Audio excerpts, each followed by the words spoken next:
6 months ago ay mayroong nag-post dito sa YT na ito daw ang magiging bagong L300 passenger van. Actually, hindi lang po isa yung nag-post na yan. Ito pa po ang isa at ito pa po ang isa pa. At yan pong mga nakikita nyo ay ilalabas daw sa 2026. Ang gaganda po ng mga design at modern na ang itsura. Nahahawig pa nga sa styling ng Mitsubishi Expander. Kaya kahit sinong Mitsubishi fan ay mai-excite talaga. Kaya lang sadly guys, itong mga pinakita ko sa inyo ay puro computer rendering lang. Gawa lang po yan ng AI na ipinopost ng mga content creators na gustong magkaroon ng views. Kasi guys, hindi naman po ganyan ang lalabas na L300 sa 2026. Kung hindi, ganito.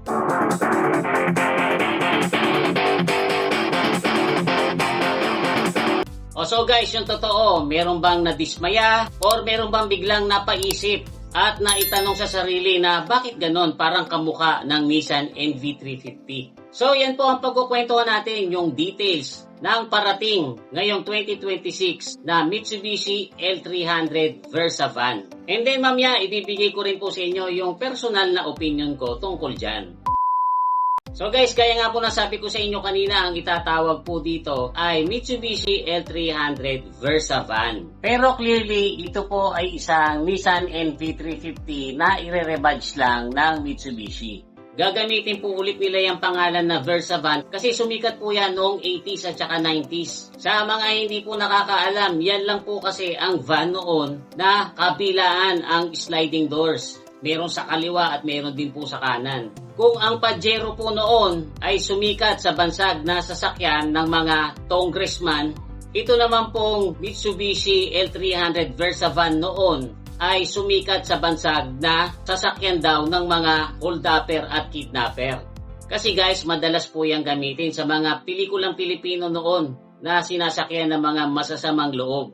Kasi kahit saan side daw ay pwedeng umexit kung sakaling gustong tumakas noong kontrabida. So dapat pala ganito yung binili ng mga diskaya, no? Mas babagay siguro.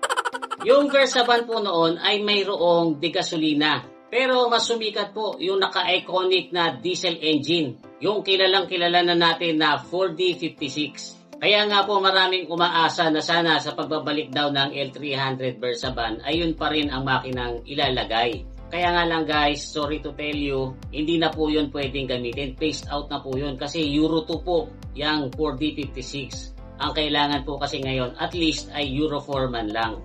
Ang nakasalpak dun sa darating na L300 Versa Van ay turbocharged diesel engine naman.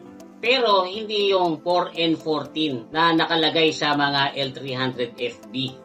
Kasi malamang sa malamang ang magiging makina po ng padating na L300 Versa Van ay yung Nissan YD25 DDTi. 2.5 liter po ang displacement niyan na kayang magbigay ng hanggang 129 horsepower at 356 Nm of torque. Huwag kayong mag-alala, kahit na Nissan ang makinang nakalagay dyan, ay marami naman pong pyesa niyan, so hindi kayo mahihirapan maghanap ng pyesa. Tapos guys, malamang po na itong L300 Versa Van ay magkakaroon ng iba't ibang variants. Pero sa ngayon, ang cleared pa lang po sa LTO ay yung tinatawag na GLX 2.5 two-wheel drive MT or manual transmission. Ang dimensions po nito ay 4,710 mm ang haba, 1,999 mm naman ang lapad, at 1,695 mm naman ang taas. 15-seater po yan. Di 15 naman po ang mga magiging gulong niyan at 19580 series naman ang mga tires. Malamang po na magkaroon din ito noong cargo version na pangkargahan talaga. Ito po yung walang mga upuan sa likod. At kuminsan wala ring mga bintana sa gilid at doon sa tailgate. Malamang na magkaroon din po ito noong high roof version na mataas yung vertical clearance doon sa loob or mataas yung headroom. Ideal naman po ito dun sa mga magko-customize, yung bang isi-set up na camper van o kaya naman gagawing ambulansya. At malamang din po na magkaroon ito ng version na naka-automatic transmission. Kaya ako naman po nasabing malamang na magkaroon ng mga ganyang variants kasi meron po niyan sa NV350 ng Nissan. So ito naman po yung personal na opinion ko dyan. tinatamad na bang mag-design ang Mitsubishi. Kasi guys, itong ilalabas nilang L300 Versavan sa 2026 ay mahigit 10 taon na pong ginagamit ng Nissan as NV350. 2015 pa po, nung unang i-introduce ng Nissan dito sa Pilipinas, yung NV350. Hindi naman po talaga sa tinatamad sila. Kaya lang guys, normal naman po kasing ginagawa yung tinatawag na rebadging or yung inililipat yung logo doon sa unit ng ibang car company.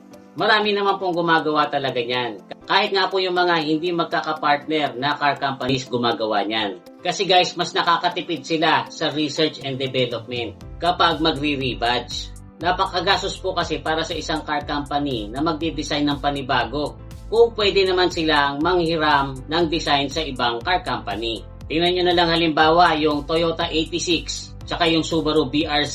Di ba magkamukha? Yung Suzuki Ertiga natin dito, pag napunta kayo ng India or ng Africa, hindi po Suzuki ang tatak niyan kung hindi Toyota, tapos ang pangalan niyan doon ay Rumion. Although normal na ginagawa ng mga car company siyang nagre-rebadge. Nakakapagtaka lang po itong Mitsubishi na pinaabot pa ng 10 taon bago nila mapagdesisyonang magre-rebadge sila ng NV350. Kaya malamang dyan na mayroong mga buyers na hindi maiiwasang isipin na oo nga, brand new itong bibili namin. Kaya nga lang, parang old model pa rin. Doon po sa mga hindi nakakaalam, ito pong Mitsubishi at saka Nissan ay talaga namang magpartner kaya hindi nakakapagtakang maghiraman sila ng design. Tingnan nyo na lang po yung Mitsubishi Expander. Diba kamukha nung Nissan Livina? Lalo kung sa tagiliran mo titingnan. Pero guys, itong Expander 2018 nirelease dito sa Pilipinas. After 1 year, nirelease naman yung Nissan Livina. 1 taon lang ang pagitan. Hindi tulad nitong NV350 na i-rebadge at gagawing L300 Versavan, 10 taon ang pagitan. Actually, naunahan pa nga po sila ng Isuzu.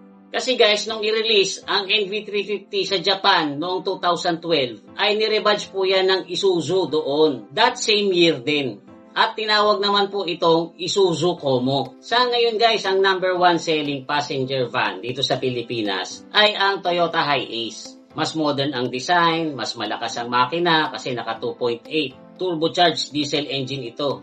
Capable yan ng 174 horsepower at 450 Nm of torque. Mas malakas talaga kaysa dun sa NV350 ng Nissan. Kaya sa tingin ko kahit sabihin natin na i-release sa 2026 itong L300 Versavan ay mahihirapan siguro pantayan yung sales ng Toyota Hiace. Pero guys, yan naman po ay opinion ko lang. Hindi ko po alam kung bakit naging ganun ang diskarte ng Mitsubishi. Pero malamang na bebenta rin yan dito. Lalo kung gagawin nilang mas affordable, tapos sasabayan nila ng mas agresibong advertisement at mas magaganda at mas magagaan na promo na katulad ng ginawa nila sa Mitsubishi Expander. So guys, I hope na na-enjoy nyo itong konting kwentuhan natin tungkol dyan sa Mitsubishi L300 Versavan. Kayo, ano ang honest opinion nyo tungkol dyan? Ilagay nyo po sa comment section natin sa baba para mas humaba itong kwentuhan natin. Huwag nyo lang pong kakalimutan mag-like at saka mag-share. Uli, ito po si Kuya Mikmik na nagsasabing, palagi kang lamang pag marami kang alam. Bye-bye!